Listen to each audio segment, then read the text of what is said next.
Bien, bienvenidos a Postmortem. Otra semana más de un mes ya haciendo este programa, ¿no es cierto? Ha pasado volando. Ha pasado volando, pasa rápido. ¿Qué tiempo aquello? Pasa rápido. Nos acompaña el día de hoy para este obituario Ignacio, el poeta. Muy bien. Aguante Postmortem. Todo bueno el programa la semana pasada. Porque estuve yo. Sí, subió, hay que el decir tema. que subió el rating. Tenemos más me gusta. Ahí harta- Ahora vengo de literato, eso sí. Allá está calcetineras también. Harto me gusta. Harto Harto me me gusta gusta, me gusta, nuestro me gusta, fanpage. me gusta. Nuestro fanpage. Aníbal y Marcelo. ¿Ya? Saluda a Jorge que no ha podido incorporarse. Está buscando cómo meterse al WhatsApp. ¿no? Bueno, Lo mandamos a perfeccionarse. para eso, en redes sociales. Nada. Community manager. Bueno, el día de hoy es el tema del mal, ¿no? La maldad. Tema de larga data filosófica, ¿no? Al menos desde la modernidad, ¿no? Hay que decir, bueno, hay teoría al respecto. Unos que dicen que somos malos, ¿no es cierto? Por naturaleza, egoístas, ¿no? Hobbes era de esa idea, por ejemplo, hasta Kant, ¿ya? Y eso lleva de la mano una moral más bien dura, fuerte, imperativa, ¿no? O Rousseau, que decía que somos buenos, ¿no es cierto? Que la sociedad nos corrompe. Pero esto es un debate de larga data, ¿no? Y yo después voy a dar algún aporte de la psicología, porque se han hecho experimentos como para ver esto, ¿no? Como in situ. ¿Cómo lo ven ustedes desde sus áreas, ¿no? ¿Juega un rol importante en los personajes históricos este tema o no lo ven o no es tan... Bueno, yo creo, al menos en el caso de la historia, que no es mi tema, pero Los poetas hablan de todo. Sobre todo los argentinos. en realidad soy un pensador. ¿ya? Un intelectual orgánico. Como político. Bueno, Una revista. Una revista. retomando el tema de la semana anterior, el tema de los derechos humanos, la represión, suele construirse figuras del mal en la historia. Particularmente, voy a decir, desde Hitler en adelante, siempre hay la búsqueda de construir un ser humano que encarne y simbolice el mal absoluto, por decirlo. Tiene que ver con El anticristo. el anticristo, claro, como la concepción de la sociedad, que es, por más que mucha gente lo niegue, siempre está esta concepción del bien y el mal. Hay una construcción, una resignificación, y en el caso de la historia eso es bien patente con alguna figura, y podríamos decir en el caso de Chile, de Pinochet, en fin. Pati Maldonado. Ahí está el anticristo. El verdadero anticristo.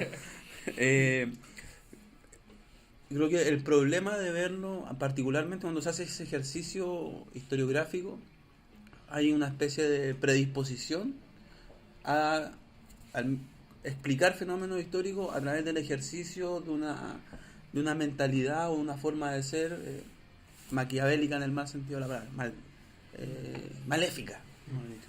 La película. Claro, y que en vez de comprender determinadas situaciones en términos, al menos en el campo de las ciencias sociales colectivas, se le adjudica a esa persona como la culpabilidad de las cosas. Personalmente creo que el bien y mal, obviamente, es una construcción social, son construcciones... yo no creo que el ser humano tenga una especie de naturaleza, sino que va viviendo y va construyendo sus referencias discursivas, prácticas, en fin. Y el mal tiene que ver con eso. El mal es una cuestión moldeable. Con respecto a eso, porque claro, tú dijiste hay personajes históricos que representan el mal, pero estás diciendo que es una construcción finalmente. Entonces estos personajes se construyen, o sea, ¿por qué se enaltece el personaje como malo, no? O sea, siempre estos juegos dialécticos, ¿cierto? O estos juegos de alteridades buscan poner énfasis más que en el concepto mismo, sino que en el opuesto. Por lo tanto, así como si hablamos del mal, es porque existe el bien. Y ahí esto es súper como complejo entenderlo. Si uno trata de tomar cualquier texto como una fuente, el mal, por lo menos, es del hombre. Y ahí la modernidad hace el corte, porque antes se entendía respecto el hombre independiente del libre albedrío, las acciones o eran acciones de Dios o acciones diabólicas. y por lo tanto todo lo que giraba en torno al hombre tenía que ver con la salvación o la condena. Ahí, no sé, creo que el terremoto de Lisboa abre todo en el siglo XVIII, ¿cierto? Abre todo, por 1762 parece, abre todo un debate en torno a qué se entiende por mal, y se hace la separación entre el mal natural y el mal propiamente de los hombres, es decir, el mal físico, el que da en la naturaleza y que antes se consideraban acciones de Dios, pero la pregunta era cómo una devastación podría venir de Dios, y por lo tanto se hace la diferencia entre ciertos los males naturales y el mal del hombre. E incluso ahí Rousseau, a pesar de ser un filósofo que quizás podríamos clasificar más como deísta, y cuando establece que el hombre es bueno por naturaleza, ¿ya?, pero la sociedad lo corrompe, ahí también libera a Dios de cualquier responsabilidad respecto al mal, es decir, el mal es del hombre y de nadie más, y sus acciones van a tener que depender de sus motivaciones, y esas motivaciones tendrán que, como tú lo decías, Nacho, tendrán que darse dentro del constructo y el escenario en el cual se mueve. Claro, o sea, para tomar un poco en relación con lo que dice Marcelo, esta pregunta sobre, mucho tiempo me la hice, ¿no?, sobre si el hombre es bueno o es malo por naturaleza, ¿no? Como cuando la abuelita dice, no, si este cabro es malo de adentro, como que si hay algo semilla que está, de maldad. semilla de maldad, ¿no? Estas cosas como esta sapiencia popular, como diría Salazar, de que existe conocimiento popular. Pero bueno, no, yo creo que el hombre no es ni bueno ni malo por naturaleza, ¿no? Lo que se entiende como bueno o malo son construcciones culturales finalmente, y que por tanto tienen que ver con el momento de quién escribe el personaje en el caso de la historia. O sea, efectivamente, si el historiador se ubica en una perspectiva crítica al personaje, en ese contexto histórico probablemente va a tender a relacionar ciertas cosas con ese personaje. Ahora, yo creo que la pregunta para mí de fondo ahí, y voy a mostrar mi agnosticismo militante, es que siempre se dice, no, pero hay un mal general, no todos podemos estar de acuerdo en que algo es malo y esta otra cosa es buena, ¿no? O sea, Dios nunca es malo, por ejemplo, ¿no? A pesar que ha sido muy malo. Claro, últimamente. No, ha sido muy malo desde el inicio. Claro, pero un diluvio. Justamente, pero él en sí mismo no se castigador. plantea mal. Entonces, el problema de esa reflexión y la relación con Dios es que si el bien y el mal son construcciones culturales, dependen de las sociedades donde se construyen. Y la pregunta sería, bueno, y entonces Dios, cuando juzga en el juicio final, ¿de acuerdo a qué concepto de bien y mal juzga? ¿No? ¿Podría juzgar, por ejemplo, a una organización preestatal que los niños son considerados muebles y por tanto pueden ser asesinados sin problema hasta los 7 años? ¿O lo va a juzgar con la moral cristiana, ¿no? Un poco está como que lo bueno y lo malo es como arbitrario finalmente, ¿no? Claro. Bueno, ante eso, en parte el tema del mal, claro, si uno lo plantea así como muy generalmente suena como muy vacío, ¿no?, el concepto. Pero usualmente, por ejemplo, no sé, me acuerdo de Schopenhauer, hacía la equivalencia del mal con el egoísmo, por ejemplo. Él dice, somos egoístas por naturaleza, desde un punto de vista más como biológico. No de acciones. No, biológico adaptativo. ¿Ya? Y uno lo puede observar, o sea, cabros chicos son egoístas en general, ¿cachai? Como con sus cosas, míos, no tienen como a compartir, no somos como solidarios así como por naturaleza en general, eso como que se inculca, creo yo. Claro. Entonces, más que maldad, yo creo que el egoísmo, hay autores que plantean eso, ¿no? Hasta científicos, ¿no? Recuerdo Richard Dawkins, ¿no es cierto?, que él escribió un libro que se llama El gen egoísta. Entonces, él cree que la vida funciona de manera egoísta, ¿no? Incluso estima como relaciones de afecto entre, es una doctora chistosa, dice, ¿por qué nuestra abuela, por ejemplo, somos más cercanos a la abuela materna que la paterna? Porque tu abuela materna está seguro que tú eres su nieto. O sea, En vez de su propiedad. claro. Está dentro de su... Entonces, pasa un poco por ahí. Y lo que tú decías, claro, finalmente es el entorno. Hubo un psicólogo que en los años 70, Philip Zimbardo, un psicólogo norteamericano, hizo el famoso experimento de la cárcel de Stanford. Y él lo que hizo, tomó una serie de estudiantes, ¿no es cierto?, una facultad de humanidades que la tenemos ahí. Estudiantes destacados, por lo demás. Claro, puso un cartel ahí, ¿no es cierto?, dijo, Uñas negras, por ejemplo. se buscan alumnos para participar en un estudio, ¿no es cierto?, psicológico. Lucas por día se llenó. Gente necesitada, ¿no es cierto? Báltica por día. Ya va una ¿Qué más? cerveza, por Y una yuyita. Claro. Ya, pues se llenó, y al azar, y de hecho iban como los policías a tomarlo a sus casas para que fuese como real la cosa, ¿no? y en el subterráneo, así como en el casino de la facultad, hacían como simular la cárcel. Y al azar designaron los roles de quién iban a ser los gendarmes y quién iban a ser los reos. Y el experimento iba a durar una semana, creo. No alcanzó a durar 3-4 días.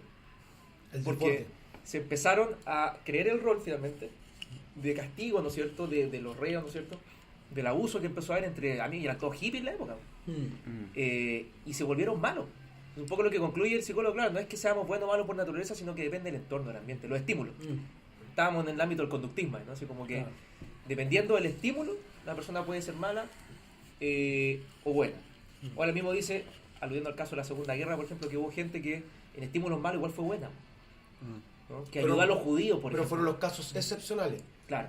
Y ahí es imposible no hablar del mal sin Hannah Arendt, que quizás lo que hay que reconocerle a Hannah Arendt es su texto La banalidad del mal, o por lo menos cierto el cómo enfoca el concepto del mal, haciendo este quiebre con la imagen del monstruo y planteando, digamos, que el mal subyace o puede estar en cualquiera, porque incluso, cierto, lo que demostró a partir de su seguimiento, incluso del juicio de Eichmann, es que demuestra, digamos, un sujeto común y corriente, con una formación de clase media, un funcionario público típico, que finalmente se transformó en la representación del mal. Y por lo tanto, si uno espera ver el mal en una especie como de imagen de Satanás o en esta imagen de representación cristiana, ella misma plantea que es un error, porque el mal probablemente en momentos de conflicto y quizás suspensiones de libertad o momentos totalitarios, quien está más susceptible al mal son aquellos sujetos que son culturalmente más disciplinados y más obedientes de la ley. Sí, de mentalidad burocrática. De mentalidad burocrática y El por lo Mamo tanto Cortera, no cuestionan, sino que simplemente les compete obedecer, y ahí entra a jugar incluso las lecturas que ha hecho Onfray en torno a el aporte de Kant en torno a los imperativos categóricos y por lo tanto la incapacidad de la rebelión frente a la ley, que ha llevado a algunos, cierto, a decir que simplemente lo que hacía era cumplir la ley, que ha sido el gran discurso de defensa de los violadores de derechos humanos que hoy en día están terminando sus vacaciones en las cárceles paramilitares. Y ahí hay un tema potente. Ahora, yo creo que están esos casos, aunque también hay otros que podríamos catalogarlos como las semillas de maldad. No sé, por el Guatón Romo. O sujetos como el Fanta. En estos momentos. Eso ya son historias como de terror. Exacto. Ahí... Pero una pregunta, ¿ustedes creen que ustedes podrían llegar a tener el grado de maldad que esos personajes, dependiendo de un entorno inadecuado, por ejemplo? Un poco lo tétrico de este experimento es que mostraba era eso, ¿no? Que cualquiera de nosotros puede convertirse en una bestia en un entorno así. No podría simular la experiencia. La experiencia no es algo simulable, entonces no podría... Ahí... Probablemente diría no. En el experimento, por ejemplo, entrevistan a los participantes y quedaron cagados la cabeza. ¿Sí? O sea, hubo gente que estudió psicología para entender lo que le había pasado. Y de hecho hay un audio con un tipo gritando así como vuelto loco. Y ahí la el película psicólogo... alemana es más fuerte que la norteamericana. Sí, sé que Y hay ahí una el película. psicólogo fue bueno o malo. Él mismo dice que él perdió el control. O sea, él mismo se volvió sádico. Porque si le hizo daño a otra persona... Llegó una situación al extremo. ¿Tú sabes por qué quebró el experimento? Porque llegó una alumna de él que se la... La violaron. No, ¿Lo no. intentaron violar? De acuerdo No. a la película alemana. Se la No, violan. pero él cuenta en el reportaje, al menos que vi yo, que estaba saliendo con esta alumna y Mire las prácticas. ajá. poco ética. Maléfica. Ella Ahí me está habla de la maldad. semilla del mal. Eso yo creo que Ahí está la Esa semilla es de la la otra mierda. Bueno,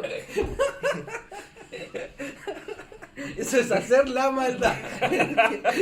Claramente vamos a ser censurados. pero mira, ese tema del erotismo es para otro habitual. Está bien. Por Hammer. El tema es que tuvo que venir alguien de afuera del experimento para darse cuenta de lo terrible que estaba pasando. El gallo estaba como naturalizado en la situación. Entonces dijo, ¿qué le estáis haciendo a estos gallos? Así como es terrible, cómo se torturan, se molestan, se dicen cosas fuertes. Él dijo, bueno, si es parte del experimento, ¿qué onda? Tranquila. No, le dijo, yo no pensé que tú eras así. Le dijo. Quiero que terminemos. Ahí como que dijo, chuta, la verdad es que esto se me escapó de las manos. Pero el amor redimió ahí, ¿te das Sí. cuenta? El amor redimió. Y un poco lo que plantea también Schopenhauer, o sea, como pensemos si un día, no sé, pues se caen las leyes, se cae el Estado, ¿seremos tan buenos, ¿no? En cierta medida o saldríamos a Pero cambiando el foco, El tomando... amor es más fuerte, diría No, Juan no, Pablo II. no, bueno, claro, mientras estaban apaleando a los protestantes que estaban protestando fuera del estadio, pero el golpe es más fuerte, ahí habrían dicho otro. Pero tomando Maquiavelo, para tratar de, ¿cierto? Maquiavelo es el sinónimo del... Bueno, tuvo la mala suerte de llamarse Maquiavelo y por lo tanto la relación con el mal aparece como Judas judío, o sea, es un elemento ahí. Pero ¿qué planteaba? ¿Cuál es el mal de Maquiavelo? El mal de Maquiavelo es la racionalidad en función de intereses en el marco de la política. Eso es el mal de Maquiavelo. Y lo que hace Maquiavelo es romper una práctica que se sostenía en la idea de la eticidad por la política unida a la religión. Y por lo tanto tus decisiones tenían que ir en función de la idea de la comunidad, bajo este marco de lo que se entendía como el bien universal. Claro, claro. Bajo esa lógica, Dios cuando nos juzgue nos va a juzgar no bajo la interpretación local, no bajo la herejía, nos va a juzgar bajo lo que Él considera como su palabra. Y ahí estamos todos fritos, incluso, bueno, Habla por ti. los que la defienden. No, hablo por los papas en realidad, por los papas y la papisa que ha estado ahí. Entonces, claro, la pregunta es si el mal está vinculado con la racionalidad instrumental, o qué vamos a entender por lo tanto por mal. Pues vamos a entender por mal lo que consideramos que puede ser una acción que daña a otro, pero a pesar que en función de tus intereses tenía todo el sentido y razón de ser, o vamos a entender el mal como las acciones que se mueven a partir de patología, porque también está el mal patológico, el que tú mencionabas también, a partir de ello. Bueno, aquí Estamos viendo Criminal Mind, entonces... estaba montando un tema como de la moral también, ¿no? Claro. De hecho, Kant decía eso, como que para que haya moral tiene que haber libertad de decidir algo, ¿no? De cometer un crimen, por ejemplo, ¿no? Tiene que haber razón, por tanto, conciencia. Porque de lo contrario no puede ser responsable la persona. Claro, si tú decías a lo mejor la persona que tiene un trastorno psiquiátrico, si tiene un trastorno psiquiátrico, claro, es mala esa persona. El chacal de Nahuel Toro. El chacal de Nahuel Toro es el caso típico. De hecho, él mismo dice, ¿no? Como incluso uno podría aludir a Sócrates. Sócrates decía que el origen del mal era la ignorancia. Y la misma línea racionalista de Kant, porque la persona no es consciente de lo que está haciendo. Si fuese consciente no lo haría. Realmente consciente. Ahora también viene la pregunta, el mal cuando hay un bien superior, ¿no? O sea, siguiendo la misma lógica. Todo eso supone que hay valores objetivos. Claro. Claro, porque si uno... Los famosos imperativos también. Sí. Claro, porque si vamos al plano de la política, que yo creo que donde más se juega el cuento del bien y el mal, porque la política tiene un nivel de discursividad donde todos siempre son buenos. No habría político que pudiese decir públicamente que es malo, ¿no es cierto? Pero uno sabe que en la práctica política, el campo de la política es mucho más áspero y tiene toda una vida más allá de los discursos, ¿no es cierto? Entonces, o con los discursos, diría por ahí. Entonces, ¿qué pasa, por ejemplo, si alguien dice, sí, efectivamente hay una razón instrumental, tenemos entonces que organizarnos para conseguir un fin, ¿no es cierto? Bueno, pero esa organización implica pasar a llevar o a tener en algún momento conductas poco éticas. Vamos a poner un ejemplo no tan conflictivo. O sea, hay que pasar una máquina o no hay que preguntarle a una asamblea en una carrera para poder tomar la decisión. Ahí voy a decir, no, pero eso es poco ético. Sí, pero el bien superior es que entonces nos pongamos y tengamos un discurso único, ¿no? Entonces, ahí viene la pregunta.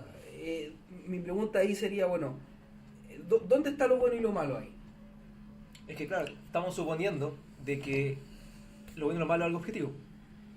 Pero como ustedes han dicho acá, ¿no es cierto? Hay distintos fundamentos. Hay un fundamento utilitarista, otro más objetivista, subjetivista, kantiano en el sentido categórico, contractualista a lo mejor. Entonces... Claro. Porque la gracia de Maquiavelo, a propósito del ejemplo, que yo encuentro que es notable, ¿no? Y en el fondo decir, bueno, el problema de la política es el poder. Ese es el problema del príncipe, el poder, ¿no? Y por tanto lo que tiene que hacer es utilizar los medios para ese poder, aparentando, ojalá, invisibilizando los medios que sean más conflictivos en ese sentido, ¿no? Maquiavelo nunca dijo tiene que ser malo, ¿no? Entonces, y eso marca la concepción política moderna. E incluso más, pues Maquiavelo y Paul Riquet plantean de que el origen del Estado es el asesinato. Y por lo tanto el Estado no puede entenderse sin ese asesinato. Yo quiero hacer una pura pregunta. Es complejo, yo creo que por lo tanto el bien y el mal está definido por el poder. Lo que es bueno y lo que es malo, sí, en la práctica está definido por el poder. Porque en su momento, tomando el tema de la semana pasada, los ejecutados políticos durante los primeros años de la dictadura. una decisión instrumental, racional, bajo su lógica. Claro. El tema, ¿cierto? Está Foucaultiana nuestra conversación. Se genera, digamos, el cambio cuando la lógica del poder se subvierte. De lo que por lo tanto antes aparecía presentado como un acto incluso heroico, comienza a ser cuestionado bajo la nueva realidad y los nuevos contextos. Siento que este tema, como el otro de los derechos humanos la semana pasada, es un tema que no se puede ser objetivo. No. Que Por eso no para hay mí- posición en el fondo. Para mí yo creo que por lo tanto el bien y el mal lo define el poder, porque quien detenta el poder. Independiente de una moralidad que pueda subyacer desde un marco, no sé, religioso, llámelo como quieran. Yo creo que es interesante ver cómo una lógica que, no sé, es bien poco moderna, podríamos decir, se mantiene en la sociedad. Como tratar de juzgar las acciones del Estado entre buenos y malos. Cuando ya hay teóricos de hace 5 siglos que ya han planteado que la política no es de bien ni mal.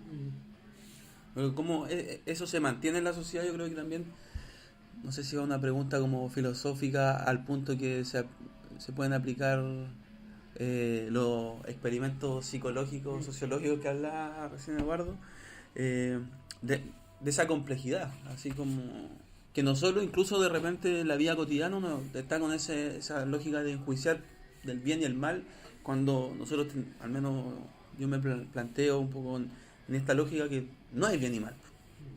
No hay bien y mal, hay acciones hechas de acuerdo a intereses, sean individuales o colectivos. Y la pregunta sería, ¿en qué grupo de intereses estás tú? Claro.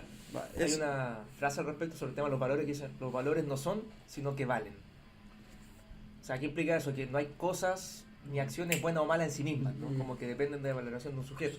Y eso la valoración es una cuestión cultural, obviamente, que ha ido cambiando con el tiempo. Ahora yo creo que, claro, el problema lo tenemos más ahora, ¿no? Porque hablando cuando hablamos del tema de la posmodernidad, ¿no es cierto? No hay un piso, como estable. A lo mejor para el cristiano tiene claro lo que está bien y lo que está mal. Y hasta útil porque sabe lo que no tiene que hacer. Es práctico.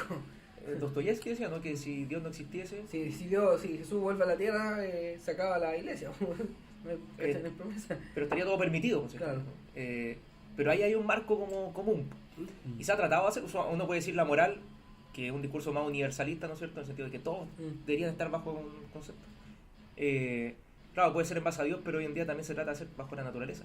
Los derechos humanos quieren llenar ese vacío. La moral idea- universal. Y por lo tanto los derechos humanos hoy en día, más que una apuesta política o un programa, debe entenderse quizás como una ideología. Pero como una moral, ¿ah? podríamos catalogarla como una moral. A lo que voy La yo, moral de los derechos humanos. Porque igual es complejo, pero Pero interesante, sí. La moralidad debiese entenderse, digamos, como aquello que reconozco como válido, ¿cierto? Y De manera entenderlo colectiva. como el límite entre mi acción sin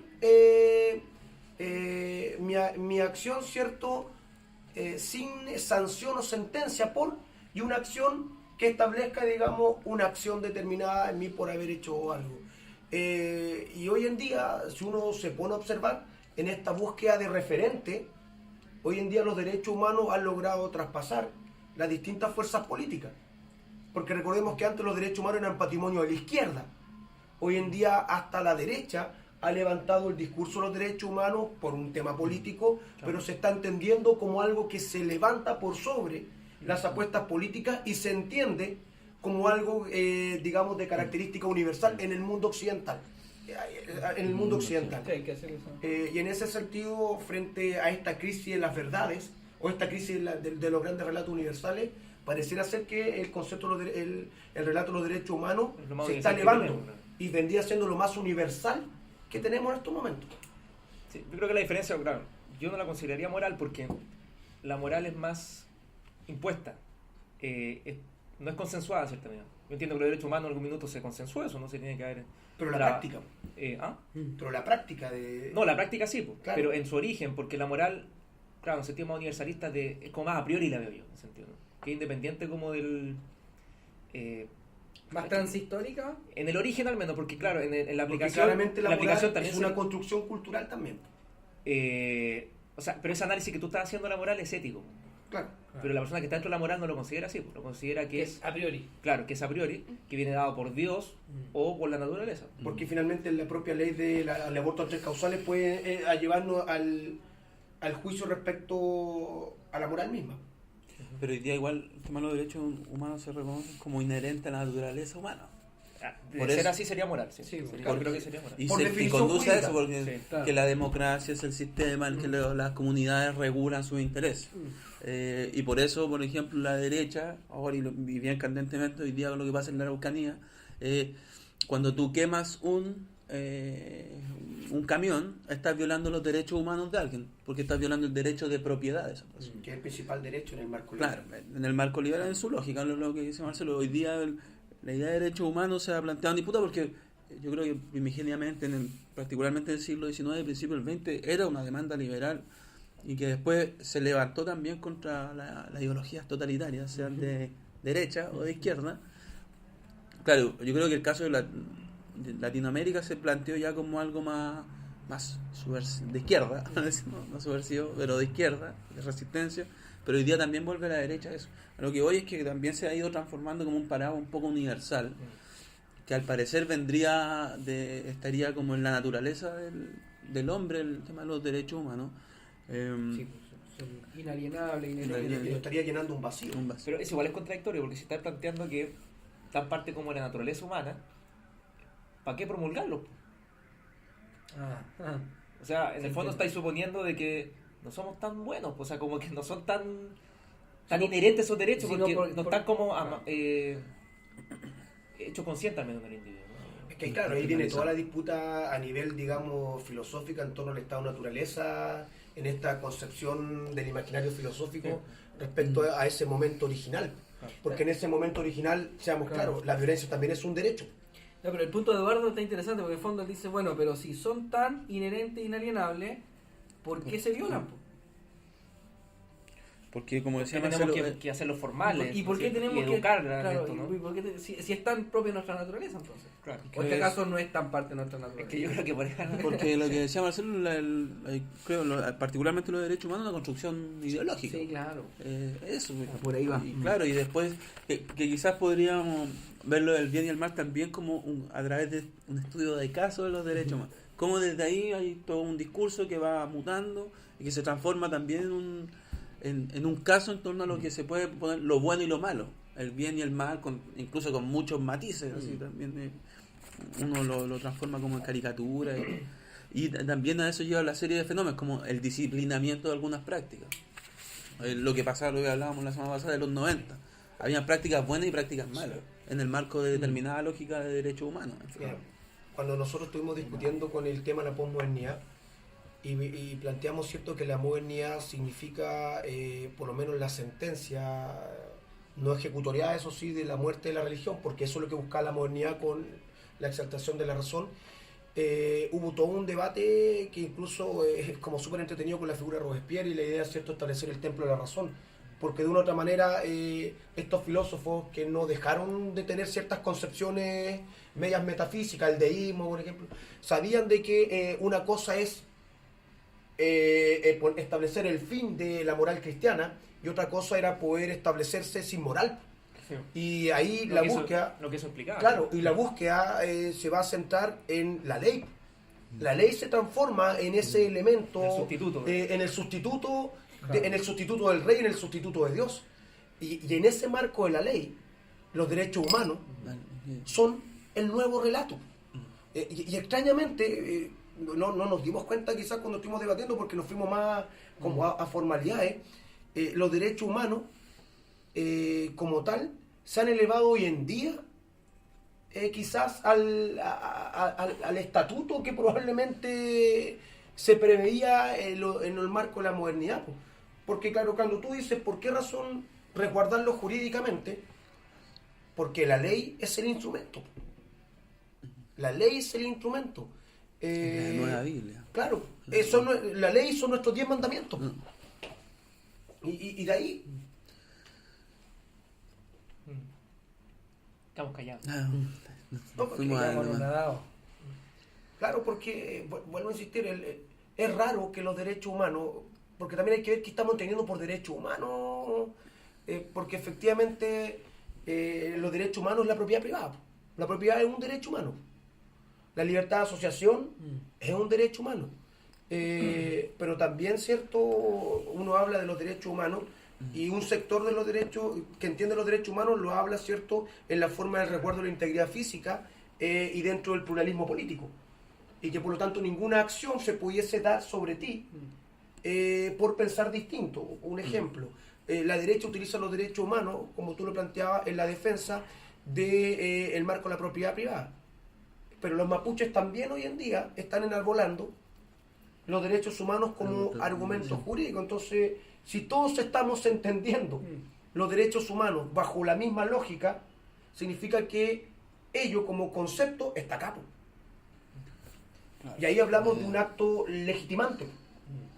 Ahí hablamos de un acto legitimante. Bueno, se nos acabó el tiempo, muchachos. Nuevamente. Muy poco Pasa muy tiempo. rápido, ¿eh? Pero Para es nosotros. malo eso. para no ser Bueno. malos con nuestros auditores, ¿no es cierto? También. Y vayan al baño, ¿no es cierto? Tomar sus cafecitos. Lo dejamos hasta aquí. Agradecer la presencia de todos los contertulios. Nos vemos Una la gran próxima reflexión. semana. Gracias por escuchar. Aguante post-mortem.